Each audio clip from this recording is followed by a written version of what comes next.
You know, people think the worst kind of pain is when someone yells at you, curses you, tells you straight to your face they don't love you anymore. But sometimes it's quieter than that. Sometimes it's just a pause, a look, a few words so light you could almost miss them, until they stay lodged in your chest like a shard of glass you can't pull out. That's what happened to me on the morning of my child's graduation. If you're watching this, maybe you've been there, on the edge of a moment that was supposed to be proud, happy, shared, and somehow it turned into something you can't quite tell without your voice breaking.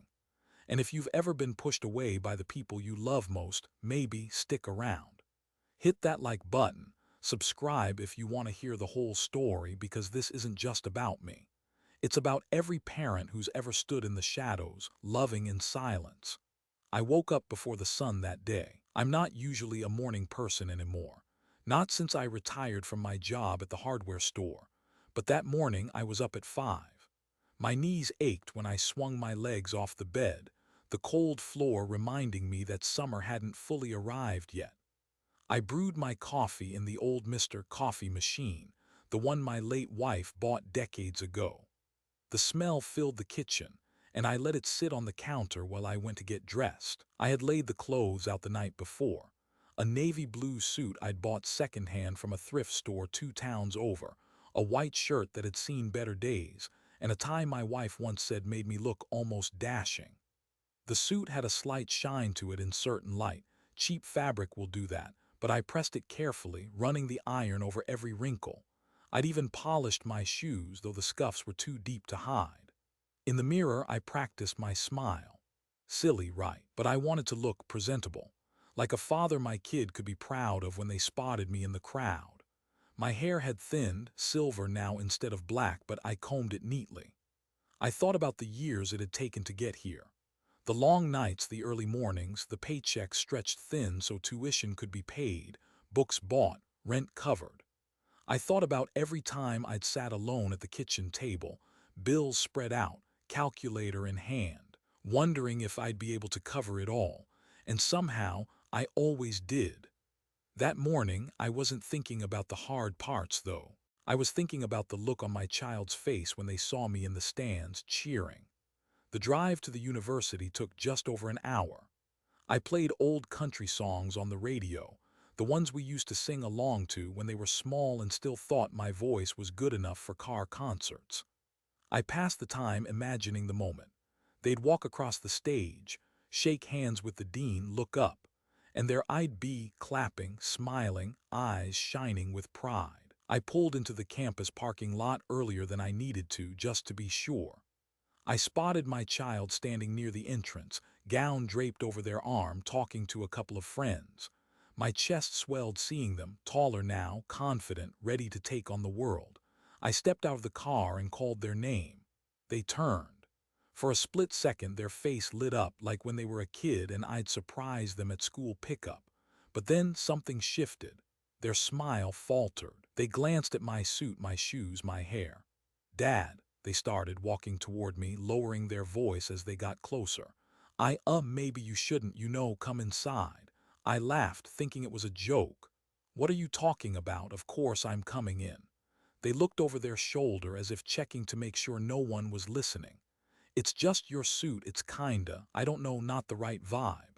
My friends are all here. Their parents, I don't want to make it awkward." I felt the words land slow and heavy.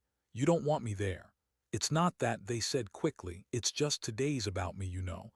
I don't want people thinking, just maybe you could watch from outside, please." They didn't wait for me to answer. A group of classmates called out to them and they gave me this small, apologetic smile before jogging off. I stood there, holding the moment in my hands like it was made of glass and had just cracked. The air felt colder than it had when I left home. My polished shoes suddenly looked like a joke. I could have pushed back. I could have walked right past the doors and taken my seat. But instead, I turned back toward my car. I sat there for a long minute, hands on the steering wheel, watching people file into the auditorium. Fathers in sharp suits, mothers in bright dresses, cameras hanging around their necks.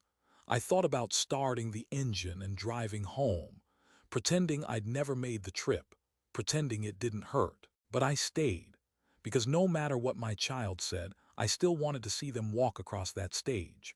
From where I parked, I could see a corner of the stage through the rain-speckled windshield. The sky had turned gray, the air thick with the kind of humidity that makes everything smell like wet concrete.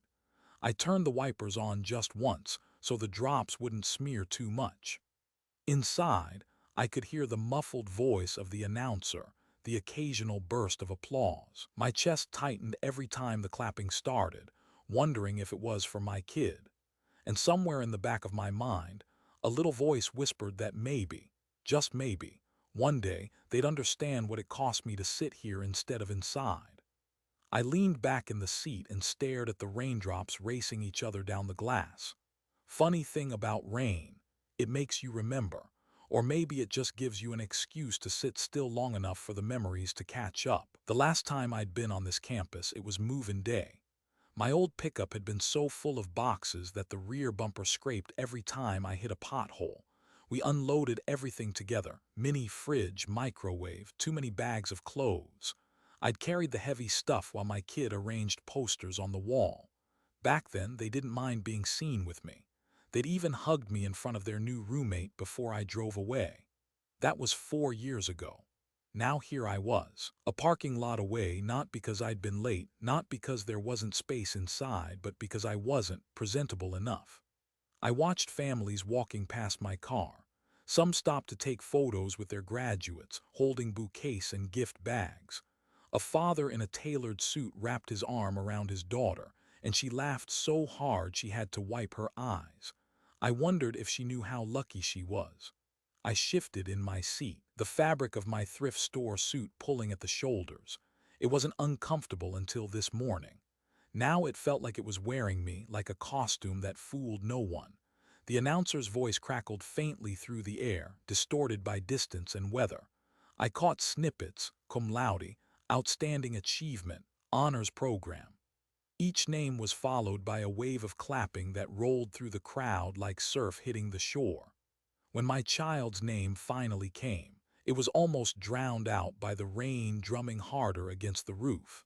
I sat up straighter, craning my neck to see. Through the watery blur, I spotted a figure crossing the stage. Even from here, I recognized the way they held their shoulders, a little too stiff, like they were trying to look taller. They shook the dean's hand, accepted the diploma, and smiled for the camera. I clapped in the quiet of my car. It was a small, awkward sound against the rain. A flash of memory hit me. First day of kindergarten, them clutching my hand so tight my fingers went numb. I'd stayed outside the classroom door until I was sure they'd settled in, just in case they needed to see me there. Back then, my presence was a comfort. Now it was something to hide. I told myself it was just the age. They were young, they cared about appearances, about fitting in. Maybe I'd been the same once, though I couldn't remember ever sending my own father away. A knock startled me. I turned to see a young man standing outside the passenger window. Hood pulled up against the rain. He gestured for me to roll it down. "You okay, sir?" he asked. I forced a smile. "Yeah, just watching from here." He glanced toward the stage, then back at me. "You one of the parents?" I nodded. "Why aren't you inside?" I hesitated. Long story. Something in my tone must have told him not to push, because he just nodded, gave me a quick congratulations to them, and walked away. I watched him join a group of friends under a shared umbrella, laughing as they splashed through puddles. The ceremony ended not long after. Graduates tossed their caps into the air, the black shapes flying like startled birds. Families rushed in to hug them, the kind of joyful chaos that makes you forget the weather. I stayed put. My hands gripped the steering wheel, not because I was ready to drive away, but because I didn't trust myself to open the door. Through the windshield, I saw my child surrounded by friends, posing for photos. They didn't look toward the parking lot once. Maybe they didn't know I was still here, or maybe they did, and that was the point. I thought about walking over just to say congratulations, to tell them how proud I was. But the image of their uneasy face that morning stopped me. The last thing I wanted was to make them flinch in front of their friends. So I started the engine. The wipers swiped in time with the low hum of the motor. As I pulled out of the lot, I passed clusters of people still celebrating. No one noticed the old sedan leaving. On the drive home, the radio played the same country songs as before, but I didn't sing along. My suit jacket felt heavier now, the tie too tight. I loosened it at a red light and caught my reflection in the rearview mirror, hair damp from the dash to the car, lines deeper around the eyes, mouth set in something halfway between a frown and nothing at all. I told myself this was just one day, that it didn't erase the years I'd been there, the nights I'd stayed up worrying, the mornings I'd gone without so they could have enough. But deep down, I knew it would be a day I'd remember for the rest of my life, not because of the ceremony, but because I wasn't part of it. And I didn't know it then, but somewhere in that parking lot, someone had seen me. Someone had raised a phone, snapped a photo of the man in the old suit watching through the rain. That photo hadn't found its way to me yet, but it would. And when it did, everything would change. I didn't go straight home that day. Instead, I drove past my turn, kept the wheel steady until the familiar streets gave way to ones I hadn't seen in years. I told myself I just needed to clear my head, but the truth was, I didn't want to walk into my empty house yet. It felt too soon, like stepping into silence before the echo of the morning had died out. The rain had slowed to a mist, the kind that clings to your skin but doesn't quite soak through. I parked near an old diner on the edge of town. It was the kind of place where the coffee is always burnt, the pie tastes like it's been sitting out since the afternoon before, and the same four regulars hold down the corner booth. I slid into a seat by the window, the vinyl cushion sighing under my weight. The waitress, a woman about my age with her hair piled up in a messy bun, brought me coffee without asking. "You look like you need it," she said, pouring until the cup was nearly brimming. I managed a small smile. "You have no idea." While the steam curled up between us, I thought about the moment at the school's entrance. I had been so close, close enough to hear the murmur of the crowd, to see the flash of cameras as families took their seats. If I'd taken just a few more steps, I could have been inside. I remember pausing at the base of the stairs, one hand on the railing. The bricks of the building were darkened by the rain, the mortar lines like veins on an old hand. I could see the doorway ahead, graduates slipping in with their gowns flaring behind them. And I stood there, telling myself I had every right to go in, while another part of me, quieter but sharper, told me not to cause trouble. I've been raised to believe that sometimes love means stepping back, giving space. My father had done it for me, though in my case, I didn't realize the weight of that choice until he was gone. Maybe I was repeating the same mistake. The coffee was bitter, but it warmed me. I stared out the window, watching water bead and run down the glass. People hurried past, hunching against the drizzle. None of them knew where I'd been, what I'd seen, or what I hadn't been allowed to see. A few hours earlier, I'd imagined walking up those steps with my head high, shaking hands with other parents, waiting for the moment my child's name was called so I could cheer louder than anyone else. That picture had been replaced now, with me standing in the rain, my reflection faint in the glass of the entrance door, and the sound of my own feet turning back toward the parking lot. I took another sip, and an image came to me, clearer than the rain-blurred ceremony had been. My kid at 10 years old, wearing a second-hand suit for a school recital, standing on stage while the sleeves swallowed their wrists. They'd looked out into the crowd until they found me, and when they did, they grinned so wide the whole room seemed to brighten. I had clapped until my hands stung.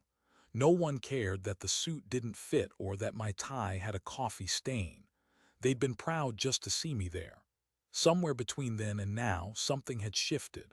I didn't know if it was them, me, or the world around us. But I knew the walk from my car to that door would stay with me. Not because I hadn't made it inside, but because I'd been stopped by the very person I thought I'd been walking toward my whole life. The bell over the diner door jingled, snapping me out of the thought. A couple came in, both still damp from the rain. They laughed as they shook off their coats, oblivious to how lucky they were to move through the world without second-guessing their welcome in it. I stayed there until the coffee was gone, and the plate of pie crumbs in front of me was all that remained of my late lunch. When I finally stood to leave, the waitress gave me a look, not pity exactly, but something close. I left a tip larger than the bill and stepped back out into the mist. The drive home was quieter. I didn't turn on the radio. My thoughts filled the space instead, looping back to that railing, that door, that choice to turn away. It wasn't just about the suit or the shoes or the vibe. It was about being told, without the words outright, that I didn't belong. When I pulled into my driveway, the rain had stopped entirely. The air smelled like wet pavement and the faint sweetness of lilacs from the neighbor's yard. I sat there for a minute before cutting the engine, the silence in the car pressing in. Inside, I hung my suit jacket over the back of a chair and loosened my tie completely. The house felt too big, the walls too bare. I wandered into the living room, sat down in my old recliner, and stared at the empty space on the mantel where my wife's photo used to be before I moved it to the bedroom. I wondered what she would have said if she'd been there today. I could almost hear her voice, gentle but firm, telling me I had a right to be inside, that our child should have been proud to have me there, no matter the suit. She wouldn't have cared about appearances. She would have cared about the look in my eyes when I turned away. And maybe that's what hurt the most, not just the rejection, but the absence of the person who would have stood beside me and walked me through that door anyway. I leaned back, closed my eyes, and let the sound of the earlier rain replay in my head. It was easier than thinking about what might come next. I didn't know it yet, but the next chapter of this story wouldn't be written by me. It would be written by the click of a stranger's phone camera somewhere in that parking lot. And that image, it was already out there, starting its slow climb into the world. They say rain can wash things clean. Streets, sidewalks, the dust off the air. But as I sat in my car that day, watching the water blur the world outside, I learned rain can also hide things. It can hide your face when you don't want anyone to see it. It can hide tears you're not ready to admit are there. The parking lot wasn't full yet when I first pulled in. I'd chosen a spot near enough to see the auditorium doors, but far enough that no one would think to wave or call me over. My old sedan creaked as I shifted in the seat. The springs complained, same as my knees when I get up too fast. At first, the rain was light, just a few drops ticking against the windshield. I rolled the window down halfway, letting the air in. It smelled like wet asphalt, that faint tang of oil rising from the pavement. Across the lot, families hurried toward the entrance, some huddling under umbrellas, others just making a run for it. The laughter carried across the damp air like something from another life. I'd brought my camera with me, the same one I used to take to Little League games. Back then, I'd fill the memory card with blurry shots of my kids swinging at pitches, their face twisted in concentration. Today, the camera stayed in its case on the passenger seat. There was nothing for me to capture that wouldn't also remind me I wasn't part of it. From where I sat, I could see the top corner of the stage through the open doors. The ceremony hadn't started yet. People were milling around, finding their seats. I imagined my kid in the waiting area with the other graduates, adjusting their cap, maybe laughing at a joke someone told. For a moment, I let myself believe they were thinking of me. The rain picked up, smearing the view into watercolors. I turned the wipers on for one pass, then off again, leaving the glass streaked. It was almost better that way, less sharp, less real. A tap on the hood made me jump. It was a man I didn't recognize, middle-aged, wearing a ball cap that had seen better days. He leaned down to my window. "Everything all right, friend?" he asked. I nodded. "Just watching from here." He studied me for a second, then gave a small nod. "Well, stay dry." He walked off without waiting for an explanation. It struck me how quick strangers are to leave you alone when you look like you've already been left. Inside, the ceremony began. The muffled voice of the announcer drifted out in fragments, caught between the wind and the rain. Every so often, applause would break out, swelling like a wave before receding into the steady drumbeat on the roof of my car. When my kid's name was called, I sat up straighter. Through the blur, I caught a glimpse, A figure walking across the stage, the gown swaying, the tassel brushing their shoulder. My hands lifted, clapping in the solitude of the car. It felt both right and ridiculous. A few minutes later, a group of people darted across the lot, laughing and shouting as the rain came down harder. One of them, a young woman with a camera, paused for just a second, pointing the lens toward the auditorium. I didn't think much of it then. I didn't know her. She didn't know me. The rain became a curtain between me and the rest of the world. I leaned back, letting the sound fill the car. It was steady, almost comforting, like the white noise machine my wife used to keep by her side of the bed. But beneath it was something heavier, an ache in my chest that wouldn't ease. I thought about the things I'd wanted to say that morning, how proud I was, how every sacrifice had been worth it, how this moment was as much mine as it was theirs. But words like that need a place to land, and I wasn't sure I had one anymore. The ceremony ended with a swell of cheers. I saw caps flying into the air, black against the gray sky. Graduates poured out into the lot, hugging family, posing for photos. I stayed where I was, engine off, hands on the steering wheel. For a moment I considered starting the car and driving away before my kid came out, but my hands wouldn't move. I watched as they stepped outside, surrounded by friends, the diploma clutched in one hand. They looked happy, really happy, and they never looked toward the parking lot. I told myself that was a good thing, that they didn't have to see me like this. But deep down, a part of me wished they'd glance over even once. The rain slowed again, drops turning to mist. I turned the key, the engine rumbling to life. As I pulled out, I passed a group of students laughing under a shared umbrella. One of them held a camera close to their chest, water still beading on the lens.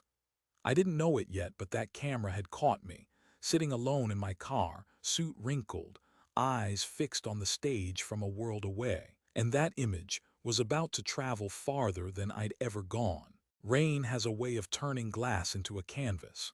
It doesn't care if you want the view clear or not. It paints anyway, dragging long streaks across your vision, blending shapes until the world becomes a memory instead of a moment. That's how it felt, sitting there in my car after the ceremony, watching the parking lot dissolve into fragments behind the water on my windshield. It was almost like my life was being replayed in the glass. The first scene was a kitchen table covered in overdue bills and grocery store coupons. My hands were younger then, less veined, less marked by years of hard work. I was calculating whether I could afford the new sneakers my kid needed for school without skipping the electric bill. In the end, I bought the sneakers. The light in their eyes when they opened the box was worth the darkness that week. The rain shifted, and so did the memory. Now I saw a small bike with training wheels, leaning against our old fence. My kid was 5, maybe 6, wobbling across the patchy lawn while I jogged behind, one hand on the seat. "Don't let go, Dad," they'd called out, their voice half terrified, half thrilled. I promised I wouldn't, but I did just for a second, and they pedaled on their own. When they realized it, they looked back at me, grinning so hard they nearly toppled over. Another streak of water carved its path down the glass. This time, I was sitting in a metal folding chair at the back of a middle school gym, the air smelling faintly of sweat and popcorn. My kids stood on the stage, clutching a piece of paper, their voice shaking as they read their part in the school play. I'd cheered loud enough for them to find me in the crowd. That smile, wide, proud, felt like it belonged to me. The memories kept coming, each one brought to life by the way the rain broke the light into soft, shifting colors. The day they got their college acceptance letter, we'd been in the living room, the envelope torn open on the coffee table. They'd screamed, actually screamed, before throwing their arms around me. I tried to hide the way my own eyes had filled, not wanting to make it about me. Move-in day, the truck sagging under the weight of everything we'd crammed into it. I'd carried box after box up the narrow dorm stairs, my back aching, but I hadn't cared. I'd have carried the whole world if it meant giving them a better start. And then the memory shifted, sharp and cold. This morning, the way their eyes had flicked over my suit, my shoes, the hesitation in their voice when they'd said I should maybe watch from outside. I blinked hard as if that could clear the glass and erase that image. But it stayed, burned into the surface like something permanent. The rain eased for a moment and I could see the parking lot more clearly. A few families were still there, taking pictures under the gray sky. My kid was gone now, maybe off to celebrate with friends, maybe already home changing out of the gown. Either way, I wasn't part of it. I thought about turning the key and driving away for good. Not just from the parking lot, but from the idea that I'd always have a front row seat in their life. Maybe I was fooling myself. Maybe my role was shifting and I hadn't realized it until today. But then another memory came, this one quieter, softer. My kid, maybe 10 years old, sitting at the kitchen table with a plate of birthday cake. Everyone else had gone home, the paper plates and streamers half collapsed. They'd looked at me and said, "Thanks for making it special, Dad." That was it, no grand speech, just that. And I'd known in that moment that my presence was the gift. The wipers clicked on automatically when the rain picked up again, swiping the glass clean for just a heartbeat before the drops returned. I realized that was life in a way, moments of clarity breaking through, only to be blurred again by the next storm. I leaned back, let the sound of the rain fill the silence. My hands rested on the steering wheel, the leather worn smooth by years of use. Somewhere in that parking lot, unseen, someone had taken my picture. I didn't know why or what they'd do with it, but if they'd looked close enough, maybe they'd have seen the truth, that behind the glass, behind the suit, behind the rain, there was a father who would have stood in any weather just to be close to his child. The rain had settled into a steady rhythm, not loud enough to drown out the outside world, but insistent, like it was reminding me I wasn't going anywhere soon. I decided to sit a little longer before driving home. Maybe I was waiting for the lot to empty.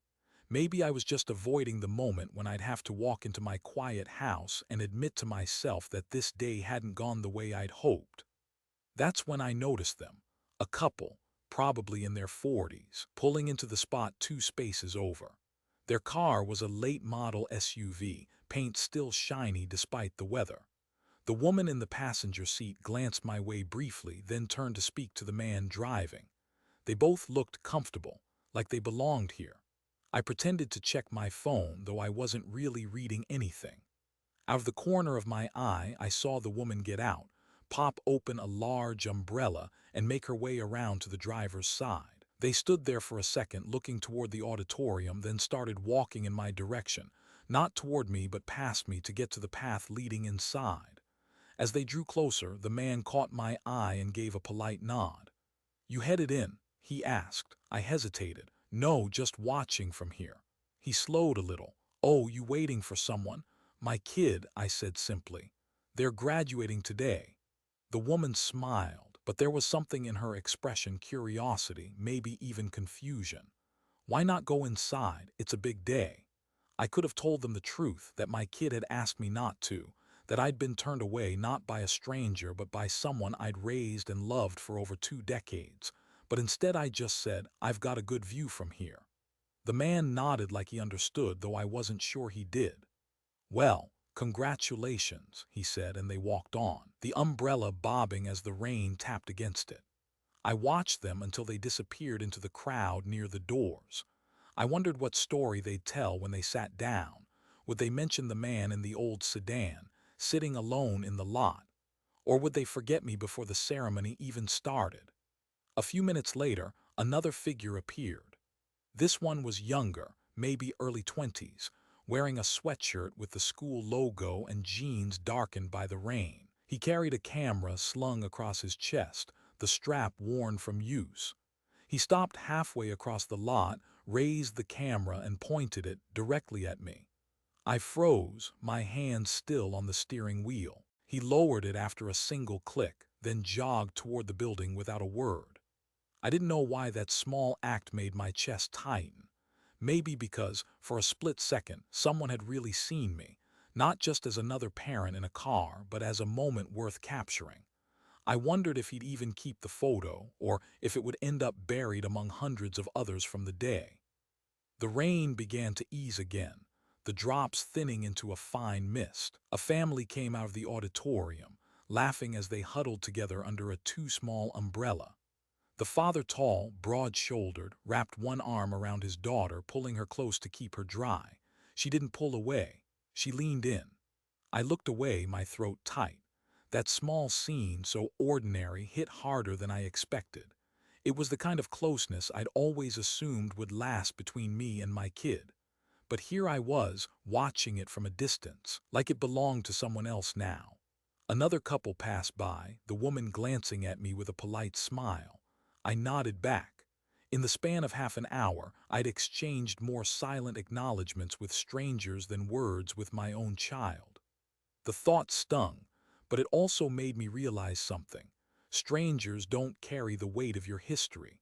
They don't know the times you've failed or the times you've shown up in ways no one else ever saw. They only see the version of you that's sitting there in front of them. And maybe that's why they can look you in the eye without flinching.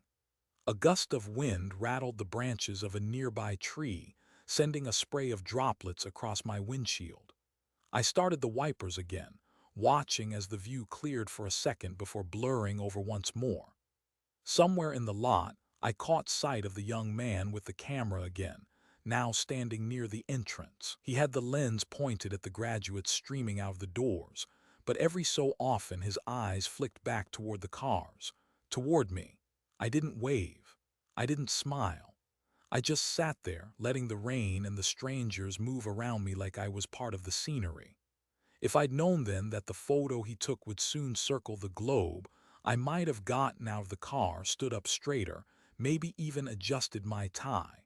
But I didn't. I stayed exactly as I was. An old man in a thrift store suit, watching life happen through a sheet of rain. The sound reached me before I saw anything. It rolled out from the auditorium like a wave, the kind that rises slow but crashes hard, cheering, clapping, the occasional whistle that cut through the rain. The crowd had started to settle into the rhythm of the ceremony. Name, applause, name, applause. Each burst of sound swelled and faded, carried by the wind across the parking lot to where I sat. I turned the engine off again so I could hear it better. Without the low hum under my feet, the cheers felt closer, like I could almost step out of the car and be part of them. A group of latecomers hurried past my window, jackets pulled tight, shoes splashing through shallow puddles. One man muttered something about almost missing it as they jogged toward the doors. I envied their urgency. I had all the time in the world and nowhere I was allowed to be. From my spot, I could just see a sliver of the stage through the half-open side doors.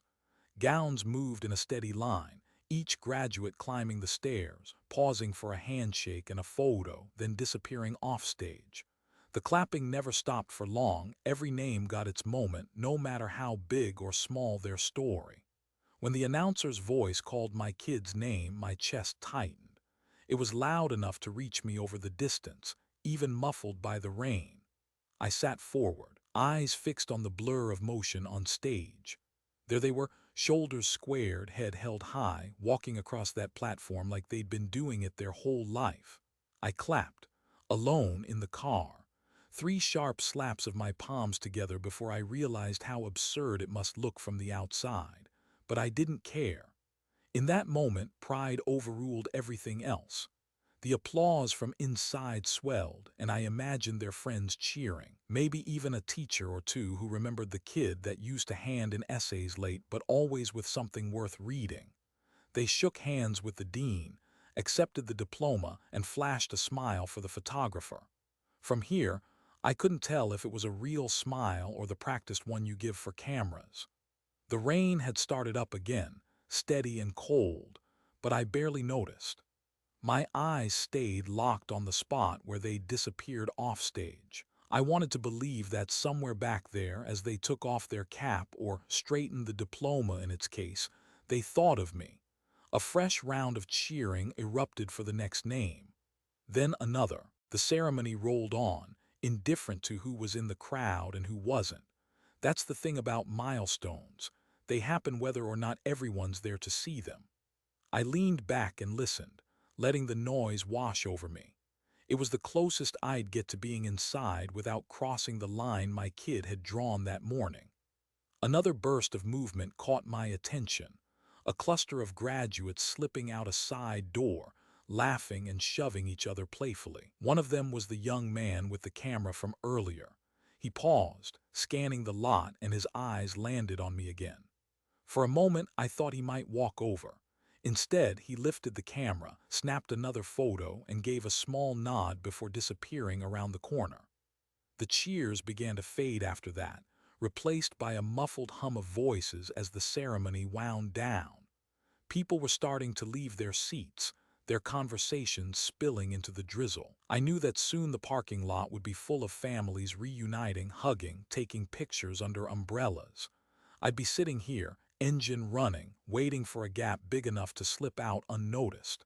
But for now, I stayed, listening, holding onto those sounds like they might keep me warm for the drive home. And somewhere in the back of my mind, a thought I didn't quite believe yet began to take shape. Those cheers, the ones I'd been hearing from the edge of it all, they weren't the end of the story. They were the start. When the last round of applause faded, the parking lot began to stir like a waking animal. Car doors slammed, engines turned over, voices rose and fell under the steady whisper of rain. I sat still, hands resting on the steering wheel, watching the small rivers form along the cracked pavement.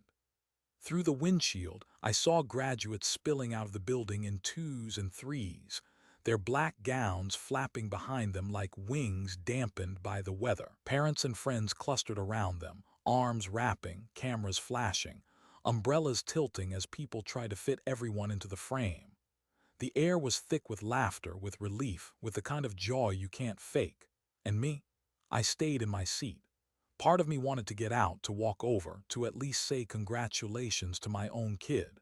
But the memory of that morning's hesitation, the way they'd looked at my suit, at my shoes, kept me glued to the seat. I didn't want to risk another moment of being told, in so many words, that I didn't belong. I watched from a distance as they came out with their friends. The diploma case was tucked under their arm, their cap tilted back, damp hair curling at the edges. They were laughing at something someone said, head thrown back in a way that reminded me of when they were little. That laugh had been my favorite sound in the world once. I waited for them to look around, to scan the lot, to maybe spot my car, but their eyes stayed on the people around them.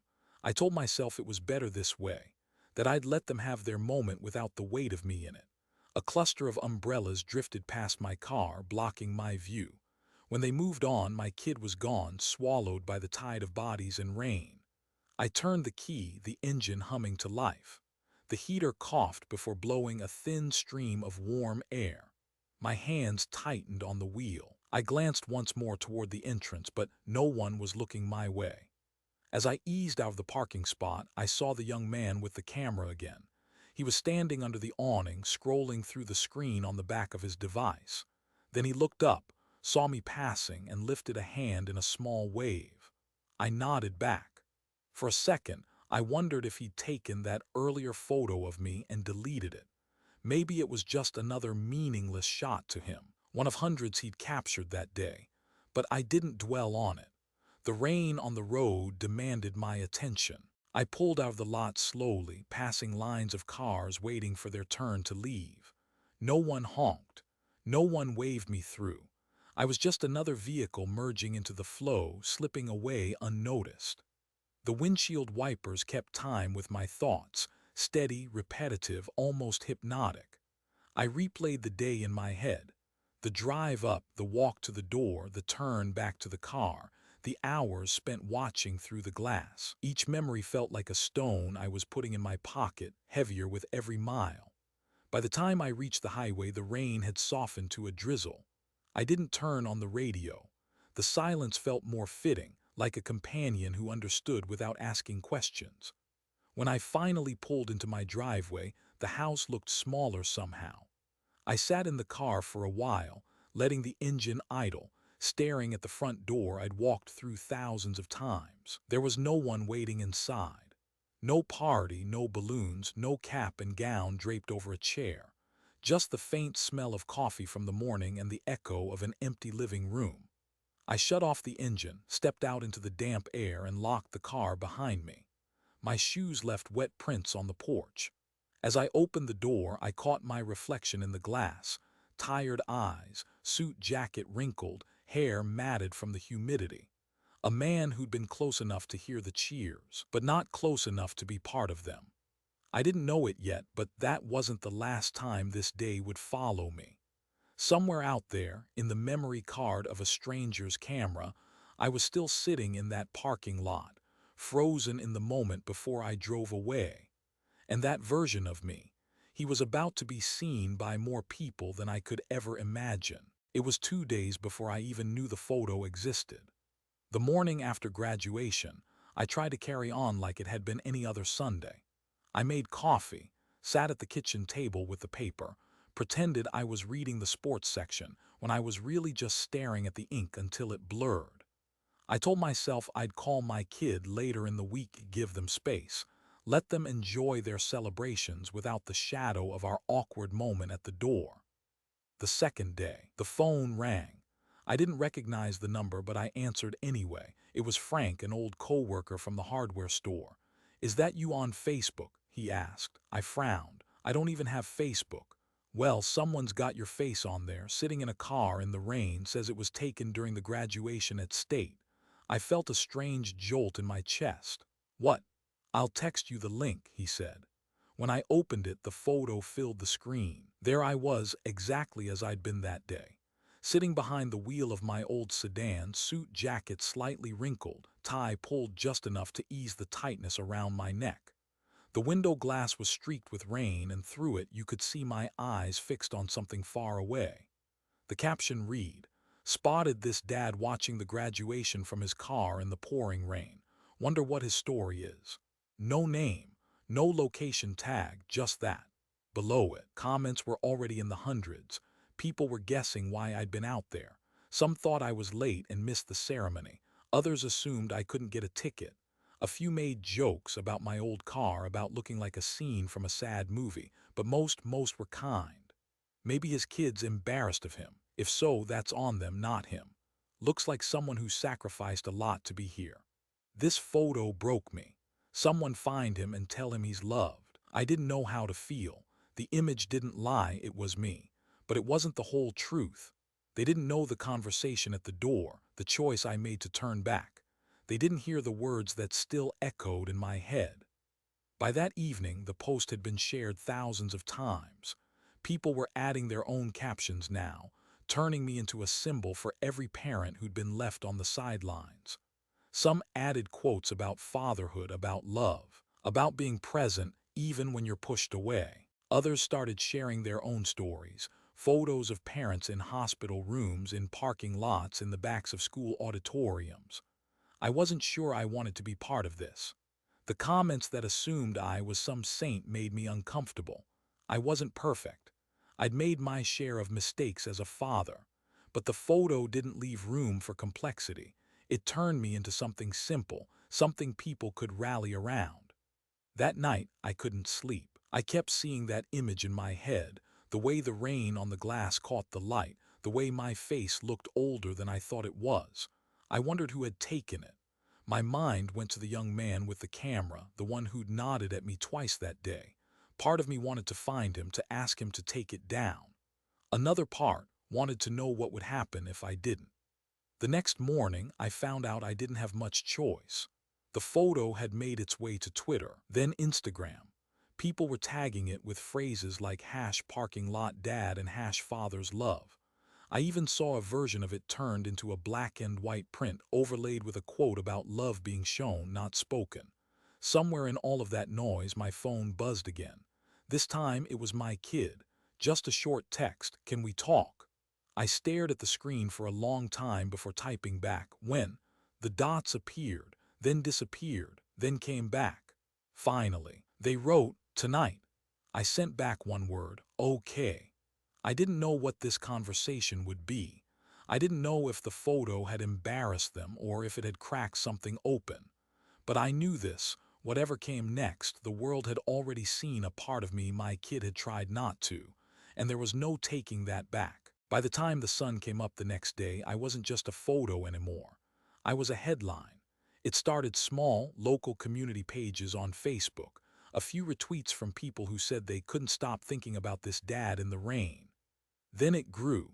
Bigger accounts picked it up. Bloggers started writing posts with titles like "The Man in the Parking Lot" and "A Father's Love Caught Between Raindrops." By mid-morning, my phone was buzzing every few minutes. I didn't answer half the calls because they were from numbers I didn't know. The voicemails I did get were a strange mix. Reporters asking for interviews, strangers thanking me for showing the world what real love looks like, and one woman who just cried into the phone and said she wished her father was still alive so she could call him. I didn't know how to respond to any of it. I sat at the kitchen table, coffee going cold in front of me, scrolling through page after page of strangers talking about me like I was a character in a movie. They were filling in the blanks of my life with whatever story they wanted to tell. Some people guessed I was a widower. Others decided I was a dad who'd worked 3 jobs to pay for college but couldn't afford a ticket to the ceremony. A few even imagined I'd been banned for reasons that made me some kind of tragic hero. Almost no one guessed the truth. That's the thing about the internet. It loves a simple story. And Dad watched graduation from the parking lot in the rain was as simple as it got. It didn't matter why I was there or what had been said that morning. What mattered was the image and what people wanted to see in it. By lunchtime, the photo was on the homepage of 2 national news sites. One headline read, "Viral photo of father watching graduation in rain captures hearts nationwide." Another went with, "When love sits in the parking lot." A friend from church texted me a screenshot. "You're on CNN's Instagram," she wrote, followed by 3 exclamation points. I didn't click the link. Around 2 in the afternoon, there was a knock at my door. I opened it to find a young woman holding a microphone and a man with a camera slung over his shoulder. "Mr. Henderson?" she asked. I nodded cautiously. "We're from Channel 8 News. We were wondering if we could talk to you about the graduation photo that's been going viral." I gripped the edge of the door. "I'm not sure I have anything to say." She gave me the kind of smile people use when they think they can win you over. "People have been so moved by the image. We think your story could inspire even more."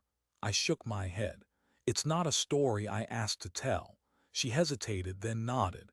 "If you change your mind, here's my card."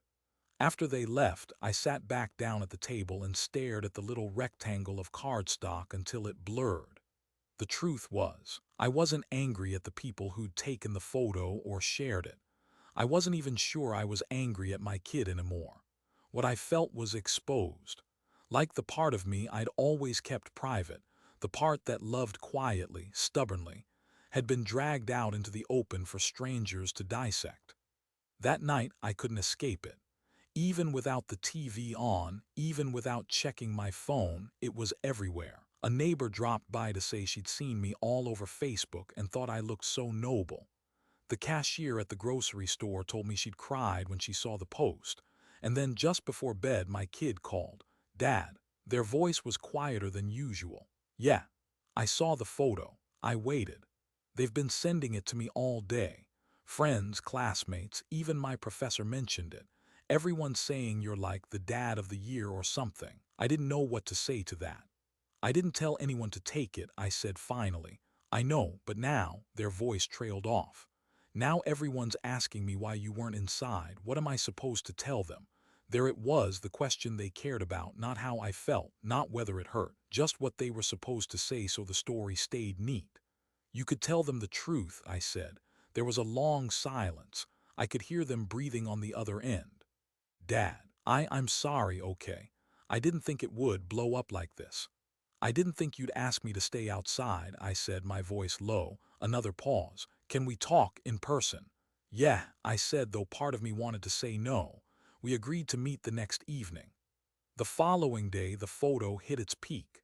It was on morning talk shows, printed in the local paper, even turned into a meme with captions that made me wince. People started tagging me in posts even though I didn't have an account. Some wrote long stories about their own parents, using my image as a backdrop. I walked into the diner for lunch, and the waitress poured my coffee without asking, then patted my shoulder. "You're famous now," she said. "I'd rather not be," I told her. "Too late," she said, and walked away. On the way home, I stopped at a red light and caught sight of myself in the side mirror. Same face, same eyes, same lines carved by years of worry and work. But now, to half the country, I was parking lot dad. And I couldn't decide if that was a blessing or a burden. It was just after 6 in the evening when I heard it. A knock, firm but hesitant, like the person on the other side wasn't sure they wanted me to answer. I knew who it was before I even opened the door. They were standing there in jeans and a hoodie, hair still damp from the rain that had started up again. In their hands, they clutched the diploma case like it might shield them from whatever this conversation was going to be. "Hey," they said. "Hey," I replied. For a moment, neither of us moved. The air between us was thick with all the things we hadn't said, not just since graduation, but for years. "Can I come in?" I stepped aside and they walked past me into the living room. They glanced around like they were seeing the place for the first time, even though they'd grown up here. The same recliner in the corner. The same photos on the walls, except now there was one more space where their mother's picture used to hang. They sat on the edge of the couch, hunched forward, elbows on their knees. "I guess we should talk about all this." "All this," I echoed. "You mean the photo?" They nodded. "It's everywhere. People keep asking me about it. Some of my friends think it's sweet. Others," they trailed off, eyes flicking toward the floor, "they think I'm awful." I didn't say anything. "I didn't mean for it to be like that," they continued. "That morning, I didn't want to feel out of place. Everyone's parents were dressed a certain way, and you didn't want me to embarrass you," I said, not as a question but as a fact. They winced. "I didn't mean it like." "Yes, you did," I said, my voice quieter now. "And I get it. Maybe when I was your age, I cared about how things looked too. But here's the thing, you only get a few moments like that in life. Big milestones. And I was willing to stand in the rain just to be close to yours." They looked up then, eyes glossy. "I know, and I'm sorry. I've been thinking about it since the photo. It made me realize what I actually did that day." We sat in silence for a while, the rain pattering against the windows like it was trying to join the conversation. "You know," I said finally, "that picture doesn't tell the whole story. People see a dad in the rain and they think it's pure selflessness. But they don't know the words that came before. They don't know I was out there because you told me to be." "I hate that I said that," they whispered. I leaned back in my chair. "I hate that you felt like you had to." They rubbed their palms over their jeans. "So, what now?" "That depends," I said. "Do you want to tell people the truth?" They hesitated. "I think I just want to start with you." Something in my chest eased a little at that. We didn't fix everything that night. We didn't hug it out and erase the sting of that morning. But we sat there for a long time talking about little things, their classes, my garden, the way the old truck still stalls in cold weather. And maybe that was enough for now. When they finally stood to leave, they paused at the door. "Dad, yeah, thanks for staying." I almost told them I hadn't had much of a choice, but instead I just said, "You're welcome." As the door closed behind them, I looked toward the recliner in the corner, the one I'd sat in the night after graduation with the sound of the rain still in my ears. The knock had changed something. Not everything, but enough to make me believe that maybe, just maybe, the next time I showed up for them, I'd be let in. They came back 2 nights later. No warning this time, just the sound of a car pulling into the driveway and the soft thud of footsteps on the porch. When I opened the door, they were standing there with 2 mugs in hand, steam curling from the lids. "I brought coffee," they said, almost sheepishly. I stepped aside to let them in. We sat across from each other at the kitchen table, the same one where I'd once helped them with homework, where we'd blown out candles on birthdays, where we'd argued about curfews and grades. For a while, we just sipped in silence. Then they set their mug down and said, "I think we should talk about more than the photo." I nodded. "Yeah, we should." They looked down at their hands. "I know you've done a lot for me, Dad, more than I've ever really said. And I think part of me didn't want to see it because if I did, I'd have to face how much I've taken for granted." I leaned back, the chair creaking under me. I wasn't keeping score. I know, but I was, in my head. I kept telling myself I needed to be separate, independent, and I thought that meant keeping you at arm's length. Independence doesn't mean pretending your parents don't exist, I said gently. They met my eyes then, and there was something raw there. That day, I saw you, and I thought about my friends seeing you too. I didn't want them to think I was different or that my family wasn't like theirs. But now I see, my family isn't like theirs, and that's not a bad thing. I swallowed hard. You know, I wasn't embarrassed to be there. Not in that suit, not in that car. The only thing I felt embarrassed about was realizing you didn't want me inside. They flinched. I hate that I made you feel that. We sat there, the rain starting up again outside like it had been waiting for its cue. You remember that time you were 8 and your team lost every baseball game that season? I asked. I still came to everyone, not because I thought you'd win, but because I wanted you to know I was there. That's what I thought I was doing at your graduation. They nodded slowly, and I pushed you away. Yeah, I said, but here's the thing, you called me after you came here. That tells me there's still something worth showing up for. They reached for their coffee again but didn't drink it. I can't change what happened. But I can tell you I see it now. All of it. And I don't want the last big moment we have together to be me shutting you out. For the first time in days, I felt something loosen in my chest. That's a start, I said. We talked for hours after that, about Mom, about the years after she was gone, about how hard it was for both of us to figure out where the other fit. There were pauses, moments where neither of us knew what to say, but we didn't rush past them. We let the quiet sit with us, not as something to fear, but as space we could both share. By the time they stood to leave, the rain had stopped. They lingered at the door, hands in their hoodie pocket. Next time, they said, I want you in the front row. I smiled, a real one this time. I'll hold you to that. And when the door closed behind them, I realized this conversation hadn't erased the hurt, but it had rewritten the ending. A week after our long talk, the weather turned again. The forecast had called for clear skies, but by late afternoon, clouds had rolled in thick and low, the kind that make the air smell like rain before the first drop falls. I was in the driveway, checking the oil in the old sedan when I heard a car pull up. It was them. No ceremony this time, no hoodie pulled tight like armor. Just a simple smile as they got out, holding 2 paper cups of coffee. Want to go for a drive? They asked. We ended up on the same road that led past the university.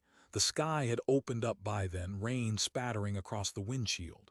I half expected them to turn off before we reached the campus, but they didn't. Instead, they pulled into the parking lot, the same spot I'd taken that day. We sat there, engine off, rain drumming steady overhead. I wanted to see it from your side, they said quietly. The way it looked to you. I didn't speak right away.